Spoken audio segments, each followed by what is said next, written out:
Hello. I hope you don't mind. I'm into literature din kasi. Ano yung binabasa mong book? Ito.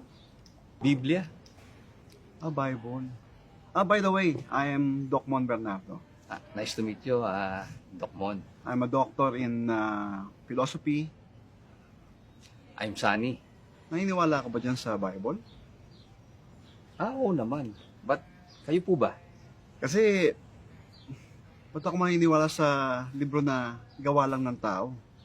Ang tao kasi pwedeng magkamali, pwedeng magsinungaling. Ba't ko ibabata yung aking paniniwala sa librong tao lang ang may gawa? Di po ba professor po kayo? Oo. At nagtuturo kayo sa school as a teacher ng mga libro na binabasa ninyo na pinaniniwalaan po ninyo. Sino po bang gumawa ng librong itinuturo ninyo? Sino pong nagsulat? Yung mga author, mga taong nag-aral. Pero gawa rin po ng tao. Oo. Pero pinaniniwalaan mo. Oo naman. Bakit pagka Biblia na sinasabi mong gawa ng tao, bakit kino-question nyo po na hindi dapat paniwalaan ng tao kung gawa lang ng tao yung pagsusulat ng Biblia?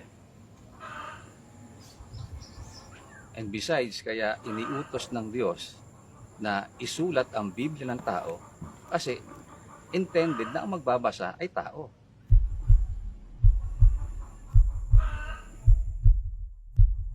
Kaya ako hindi ako naniniwala sa Diyos kasi hindi ko pa nakita ang Diyos. Sabi nga nila, to see is to believe. Naniniwala ka bang may amoeba?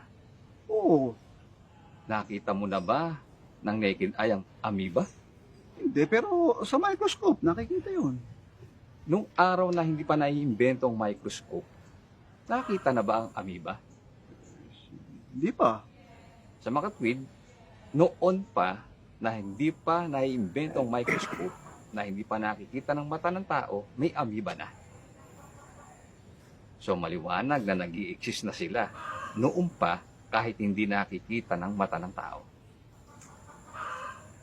So hindi ang batayan ng totoo ay yung nakita mo kasi or nadinig mo, yung senses ng tao, may limitasyon yun. Kaya hindi di mo nakita o di naman kaya ay di mo narinig ay hindi mo na paniniwalaan na nag-i-exist. Ganon din po ang aking paniniwala na merong Diyos na nag-i-exist, hindi man nakikita ng ating mga mata.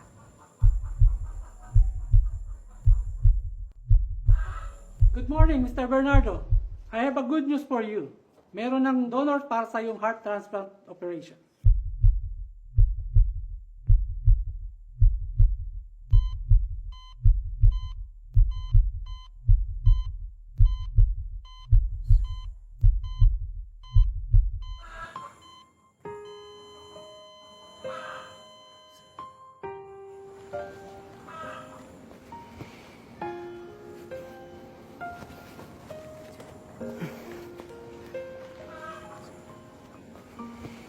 Pwede ba akong makisuyo, iho?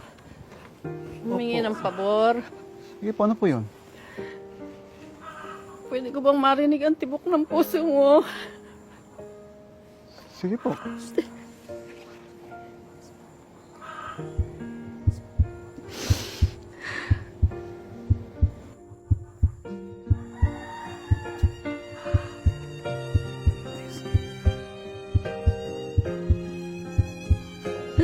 Anak ko.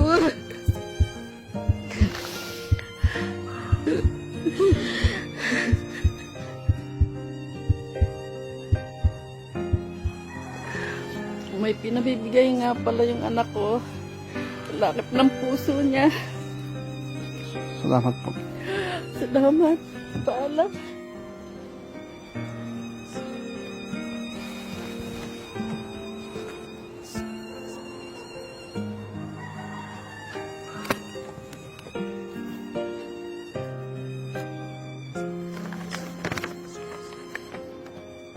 Kaibigan, sana sa buhay na ito na ibinigay ng Diyos, magamit mo ito sa pagkilala pa sa Kanya, pagkaloobang kanawa niya ng bagong diwa.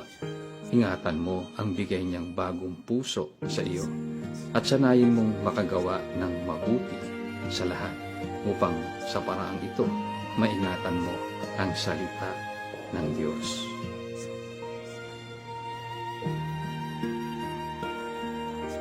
Salamat po. Diyos ko.